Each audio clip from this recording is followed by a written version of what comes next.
Dan kalau kita lihat cowok-cowok di gym tuh kan jalannya kadang kayak robot gitu kan, mau noleh aja badannya noleh semua gitu kan. Yang artinya seluruh jaringan di tubuhnya, fascianya itu kan menjadi cenderung lebih tight kan. Jadi yang mereka butuhkan mungkin adalah latihan yoga misalnya.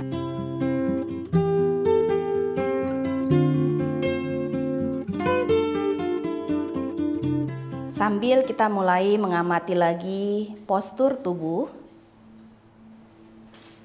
bawa kesadaran untuk mengamati kedua kaki terlebih dahulu. Apakah kaki sudah terasa bertumpu dengan baik?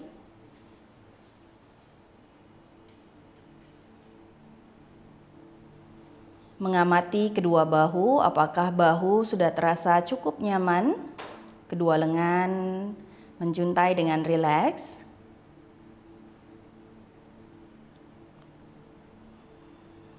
Menyadari posisi tulang belakang saat ini. Apakah terasa ada kesesuaian antara tulang ekor dengan puncak kepala tegak lurus dengan lantai?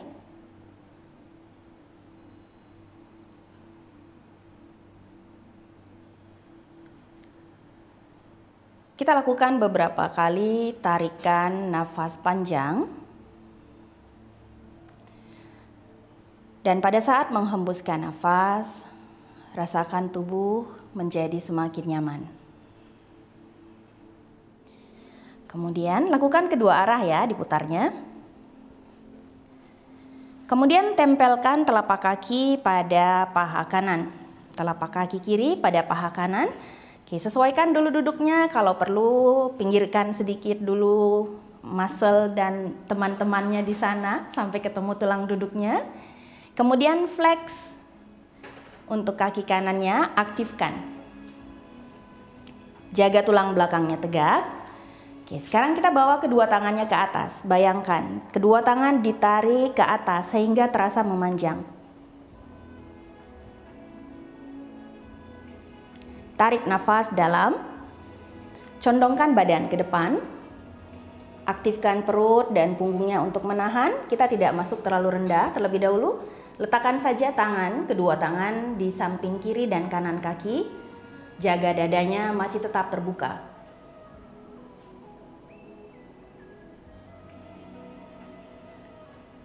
Fokuskan pada nafas. Lakukan beberapa kali tarikan dan hembusan nafas. Boleh dengan menggunakan ujjayi ataupun pernafasan penuh.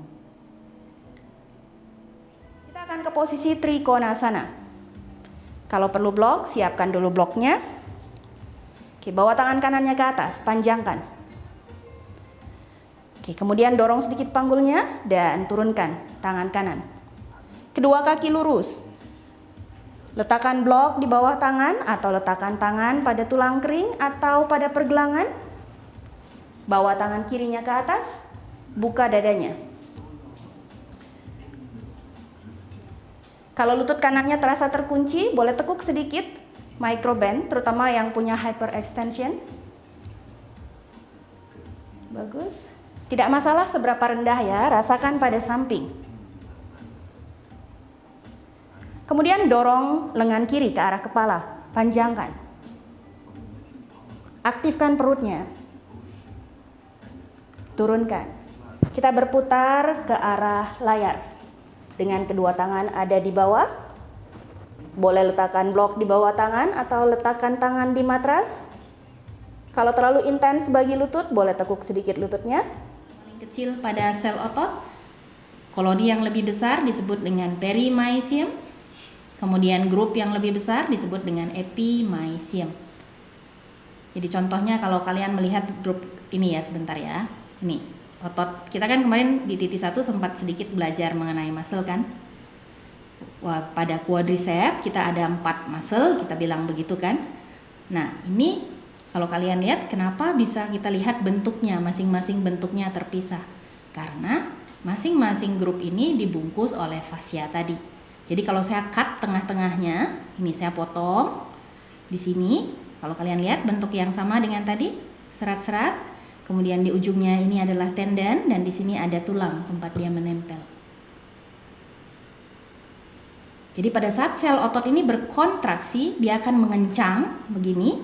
Dia akan menarik tulang ini untuk bergerak. Dan itu akan menghasilkan yang dinamakan sebagai gerakan. Jadi persendian yang diikat oleh ligamen itu menjadi lebih stabil. Karena dia lebih pendek kan. Coba aja bayangkan kalau misalnya saya mengikat ini ya, saya ikat pakai karet.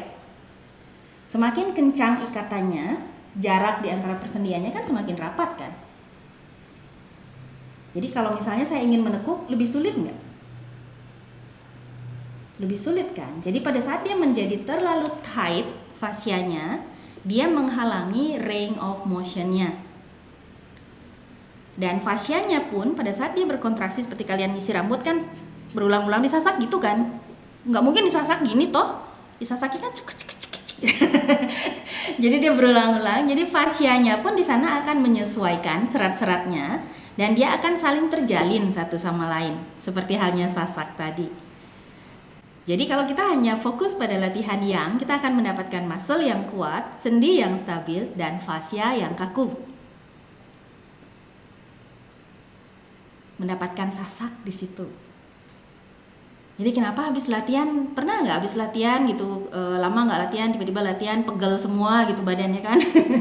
Karena memang di sana serat-serat fascianya dia mengalami kekusutan tadi sehingga sirkulasi cairan di sana dan saraf-saraf yang berada di ujung sana dia akan mengalami ketegangan. Di situ terdapat di joint kapsul terdapat sel-sel yang disebut dengan synovium yang menghasilkan synovial fluid, cairan sendi. Jadi pada saat kita memberikan latihan bagi persendian, hal tersebut membantu memberikan stres namanya bagi sel-sel yang ada pada fascia tadi sehingga aktif untuk memproduksi cairan sendi. Jadi kenapa habis kita latihan yin kan terasa sendi-sendinya lebih loose kan?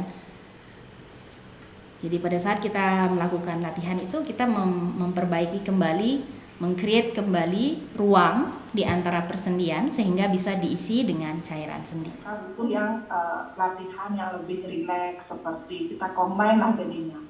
Hatha yin misalnya, yin yang. Kalau menurut saya gitu sih Mbak Yuni. Teman-teman yang lain apakah setuju? Atau ada ide? Ya, karena kan mereka sebenarnya gitu, meskipun kalau kita bilang cenderung yang pekerjaannya, tetapi secara fisik muscle-nya tidak terlatih sebenarnya, karena hanya diam pada satu posisi dalam waktu yang lama. Sementara muscle yang lainnya tidak bekerja. Berbeda dengan kalau saya bandingkan misalnya olahragawan, binaragawan. Kan kita sering melihat orang yang nge-gym tuh sehat gitu kan, binaragawan. Kira-kira yang mereka butuhkan latihan seperti apa? Ya, kalau kita melihat dari pola latihannya kan mereka latihan kontraksi kan semua. Kan mereka latihannya repetisi. Pernah nggak lihat orang cowok-cowok keren di gym itu angkat beban, tahan 15 menit, tahan 5 menit gitu dengan beban gitu, enggak kan? Kan repetisi kan. Dan kalau kita lihat cowok-cowok di gym itu kan jalannya kadang kayak robot gitu kan, mau noleh aja badannya noleh semua gitu kan. Yang artinya seluruh jaringan di tubuhnya, fascianya itu kan menjadi cenderung lebih tight kan. Jadi yang mereka butuhkan mungkin adalah latihan yoga misalnya. Mau yang, mau yin yang juga kan tetap sebenarnya yoga juga banyak melatih range of motion. Jadi pernah nggak punya murid binaragawan gitu lakukan pose warrior, high lunges lah ya. Itu setengah mati gitu rasanya. Atau posisi membungkuk ke depan gitu kan, mana lantainya jauh banget gitu kan. Jadi mereka yang mungkin yang mereka butuhkan adalah latihan yang bersifat memanjangkan karena jaringan di tubuhnya itu memendek dan secara alami muscle-nya mereka akan jauh lebih kuat daripada orang yoga gitu karena memang latihan kontraksinya mereka lebih dengan bertambahnya usia tubuh kita jadi lebih kering kan sering saya ulang-ulang gitu kan tubuh kita kan dibanding bayi gitu mungkin 90% air kita ya 70-80% lah maksimal gitu artinya air di dalam fascia kita juga mengalami pengurangan. Nah, serat-serat kolagen yang terdapat pada ligamen ini, kan tadinya serat-serat ini di sekitar serat-serat ini banyak terdapat kolam air. Makanya dia bisa terpisah-pisah seratnya. Kalau seperti kalian masak mie gitulah.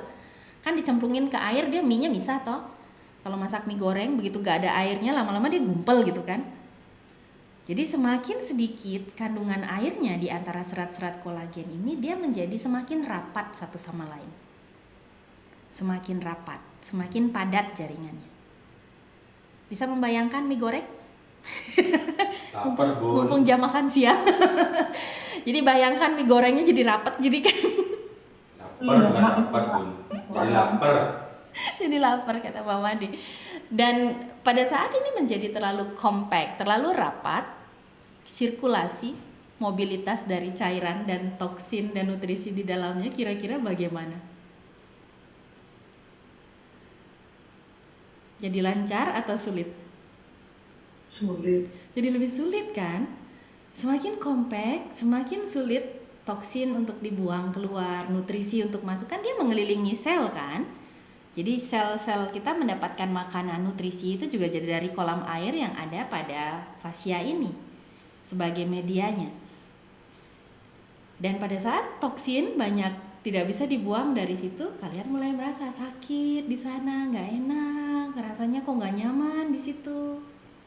Nah, pada saat kita melakukan sebuah latihan memanjangkan, mengurai, kan serat-seratnya jadi lebih teratur kan, yang tadinya terjalin satu sama lain, pelan-pelan dia menjadi lebih teratur, sehingga toksin yang tadinya ngendon di sini dia bisa didorong keluar, di flush keluar. Makanya kita merasa begitu keluar dari pose kan kadang ada rasa kayak semriwing, ada rasa kayak yang ngalir jalan gitu, atau kadang ada rasa justru kayak rasa kesemutan, rasa kebas habis keluar dari pose. Ya karena di sana ada upaya dari tubuh untuk mengeluarkan segala sesuatu yang trap pada jaringan tersebut. Kan kalau ini dari beberapa bacaan aja ya maksudnya. Kan dikatakan kalau kita dengan bertambahnya usia, apalagi menjelang menopause gitu kan, wanita dikatakan memang mengalami pengeringan gitu ya. Kan tadi kita coba melatih, coba mengurai kekusutan dengan tujuan supaya menjadi melancarkan juga kan. Tapi kan dikatakan usia-usia menopause itu memang hormon estrogen dan progesteronnya kan sudah boleh dibilang nanti akan hilang gitu kan. Nah di situ apakah bagaimana dengan maksudnya tubuh itu kan tetap akan pengeringan itu kan terjadi gitu.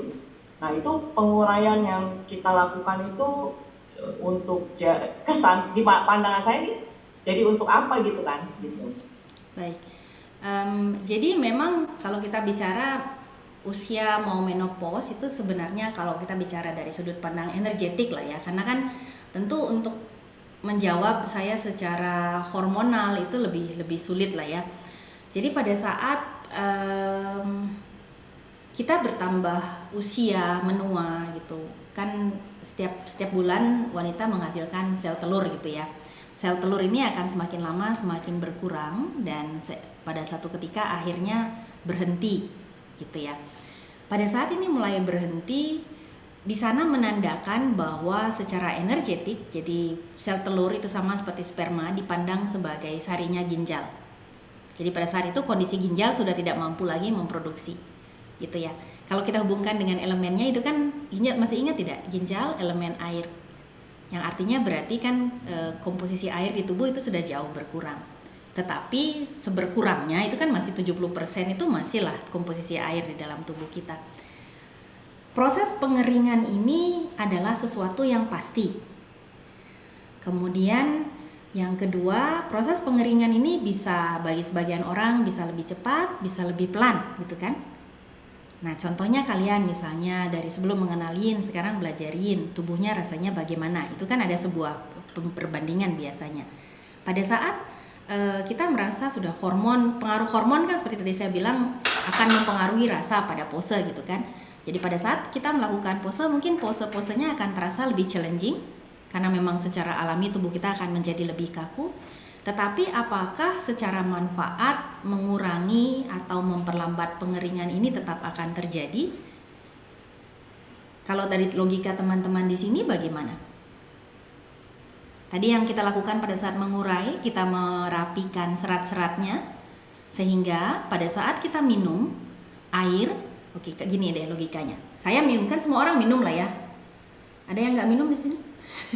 Semua orang minum lah ya. Tapi kenapa saat tambah tua tubuh saya lebih kering padahal minumnya sama aja, mungkin lebih banyak dibanding dulu gitu kan? Apakah air yang kita minum itu bisa langsung masuk ke dalam jaringan fascia kita kira-kira? Tidak. Jadi contohnya nih pada saat saya latihan, saya keringetan, kemudian saya minum, apakah itu langsung menggantikan cairan yang keluar dari jaringan saya? Kalau misalnya serat-serat kolagen pada fascia saya, kondisinya seperti mie goreng tadi, pada saat saya minum apakah airnya bisa diserap?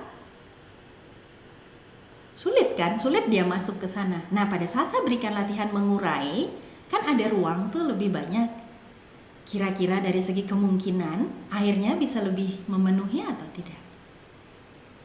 Ya mungkin air yang kita minum akhirnya tidak berakhir di kamar mandi, tetapi digunakan oleh tubuh kita. Dan pada saat air di dalam jaringan kita terjaga, kira-kira nih secara emosional ada pengaruh tidak? Pada saat Anda kering, panas dibandingkan pada saat air di dalam tubuh kita terjaga. Lebih sejuk, lebih panas? Lebih sejuk. Lebih sejuk ya. Jadi secara emosional kira-kira bisa mempengaruhi tidak? Bisa. Jadi apakah pada saat misalnya kita sudah mendekati masa menopause, kan orang sering mengalami hot flash kan? Secara emosi pun menjadi lebih cranky, tekanan darah suka naik karena di sana air melemah secara energetik, api itu akan naik. Jadi yin kita menambahkan esensi dari air ini sehingga api ini bisa lebih terkontrol. Karena yang mengontrol, kalau kalian ingat di pelajaran 5 element, air itu mengontrol api. How many times can I tell you you're lovely just the way you are? Don't let the world come and change you. Don't let life break your heart. Don't put on their mask, don't wear their disguise. Don't let them dim the light that shines in your eyes. If only you could love yourself the way that I love you.